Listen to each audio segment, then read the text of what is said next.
Quitting social media for 30 days is a journey that's both daunting and enlightening. For many, social media is woven into the fabric of daily life, a constant companion, a source of news, entertainment, and connection. But what happens when you step away from the endless scroll, the notifications, and the digital noise? Here's what I learned after 30 days without social media. The first few days were the hardest. It was almost instinctive to reach for my phone during idle moments, waiting for water to boil, standing in line, or even during TV commercials. My fingers would hover over the familiar app icons, only to remember they'd been deleted. This habitual checking was the first revelation. I hadn't realized how automatic my social media use had become.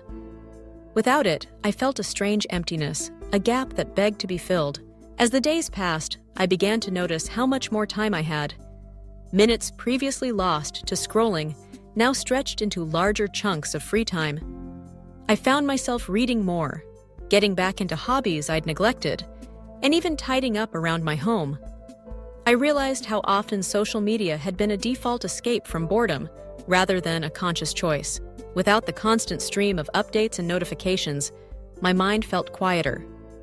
There was less mental clutter, fewer random thoughts about what others were posting or how my own posts were being received. My attention span, which had been fragmented by the rapid-fire nature of social media, began to lengthen. I could focus better on tasks and conversations, and I felt less distracted overall. Another unexpected change was the shift in my mood. Social media often amplifies comparison. Seeing everyone's highlight reels can make your own life feel dull by comparison. Without that daily barrage, I found myself feeling more content and less anxious. My self-esteem improved, no longer tethered to likes or online validation. I was living more in the moment, appreciating experiences for their own sake, rather than thinking about how they might look on a feed. Communication with friends and family also changed. Without social media, I had to be more intentional about reaching out.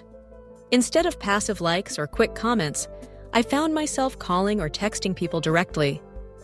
These conversations felt deeper and more meaningful. I reconnected with a few friends I hadn't spoken to in a while, and the quality of my interactions improved. One of the most surprising lessons was how much more present I felt. At events or gatherings, I wasn't preoccupied with capturing the perfect photo or crafting a witty caption. I was simply there, experiencing things as they happened.